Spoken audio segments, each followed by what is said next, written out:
અને પછી ભગવાન રાધાજીને મળવા ગયા છે. રાધાજીને કીધું છે કે આજે હું છેલ્લી વાર તમને મળવા આવ્યો છું. રાધાજી યમુનાજીમાં પોતાના ચરણોને પલાળતા પલાળતા યમુનાજીના કિનારે બેઠા છે. પોતાની પીઠને કૃષ્ણની પાછળ ફેરવેલી છે.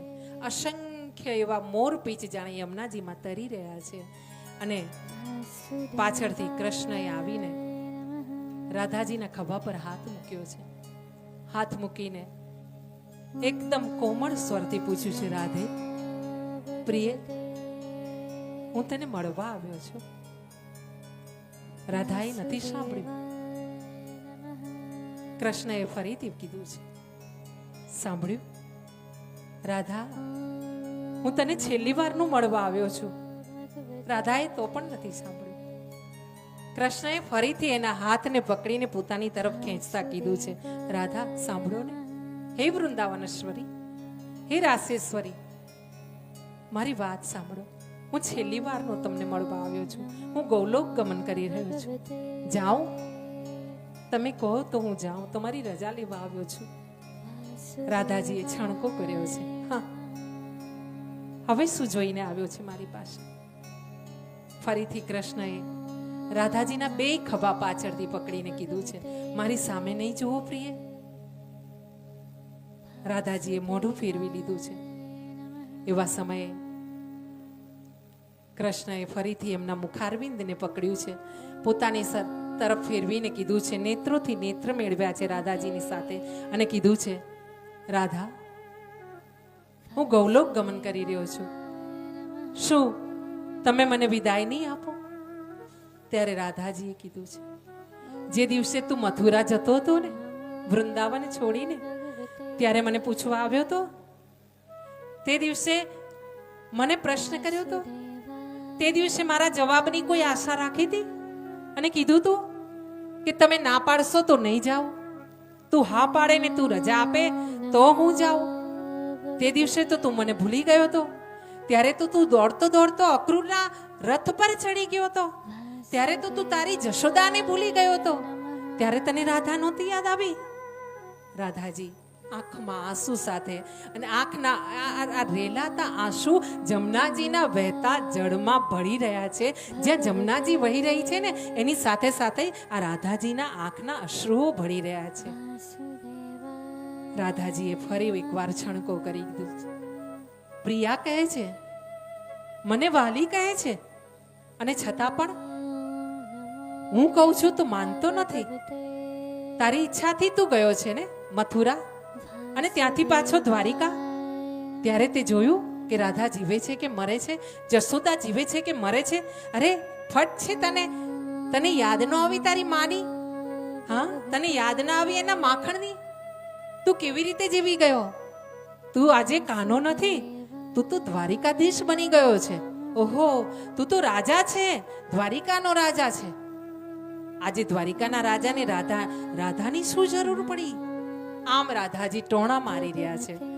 કૃષ્ણ માથું નીચું કરીને આંખમાં જળજળિયા સાથે રાધાજીને મનાવી રહ્યા છે. રાધા, આજે હું જઈશ. આજે કાયમ માટે ગૌલોક માટે જવાનો છું, મૃત્યુલોક છોડીને. એકવાર મારી સામે તો જુઓ, તમે મારા શક્તિ છો. તમારા વિના હું વ્યર્થ છું. આમ જ્યારે રાધાજીને વિલાપ કરીને કહેવામાં આવ્યું, વિનંતી કરવામાં આવી કૃષ્ણ દ્વારા, ત્યારે રાધાજીએ કૃષ્ણની સામે જોયું છે. કૃષ્ણએ કીધું છે, તમને છોડીને, મા જશોદાને છોડીને, આ મૃત્યુલોકને છોડીને મારે જવું છે ને, એના માટે મારે હિંમતની જરૂર છે, શક્તિની જરૂર છે. અને એ શક્તિ પ્રિયા, રાધા, હું તમારી પાસેથી લેવા આવ્યો છું. મારામાં એવી શક્તિ નથી કે હું આ તમને બધાને છોડીને ગૌલોક જઈ શકું. અત્યાર સુધી તો મથુરા છોડ્યું હતું, પણ દ્વારિકામાં તો હતો ને. આજે હું દ્વારિકા પણ છોડીને જઈ રહ્યો છું. અને આમ જ્યારે રાધાજીને કૃષ્ણએ અરજી કરી છે, વિનવણી કરી છે, ત્યારે રાધાજીએ દુઃખી થતા કીધું છે, જવું છે? ફરી એકવાર મને છોડીને જવા તૈયાર થયો છે? જા, જાને. શા માટે ઊભો છે? તારું કામ શું છે? તું તો અમને બહુ વખત પહેલા છોડી ચૂક્યો છે. એમાં નવું શું છે? તને તો આ જ આવડે છે, તારે તો છોડવાનું આવડે છે. હા, તે ક્યારે અમને હૃદયમાં ધારણ કર્યા? અમે ગોપીઓએ, અમે જશોદાએ, વૃંદાવનના એક એક કણે ગોવાળોએ બધાએ તને ધારણ કરીને હૃદયમાં તને સ્થાપિત કરીને અમે જીવન જીવી રહ્યા છે. તારા વિરહમાં અમે રડીએ અને અમારી આંખમાં અમે જે કૃષ્ણને અમારા આંખમાં છબી બનાવીને ધારણ કર્યો છે, સ્થાપિત કર્યો છે ને, એ આંખના અશ્રુઓથી વહી ન જાય ને એટલા માટે તો અમે રડ્યા નથી. આટલા વર્ષોથી અમે આંખના અશ્રુને વહેવા નથી દીધા કે ક્યાંક અમારા આંખમાં, અમારા નેત્રોમાં રહેલો કૃષ્ણ વહી ન જાય. છે તારામાં આવી શક્તિ? જવું છે ને, જા. કૃષ્ણએ કીધું છે, થોડી વાર માટે મારી સાથે પ્રેમથી વાત કરી લો ને, તમારી વિદાય લેવા આવ્યો છું. રાધાજીએ કીધું, હું સમજુ છું, તારે તો ઘણા કામ હોય ને, ઘણા લોકો હશે જેના ઉદ્ધાર કરવાના હશે તારે. જા, જવું છે ને, નીકળ, મારી રજાની ક્યાંય જરૂર નથી.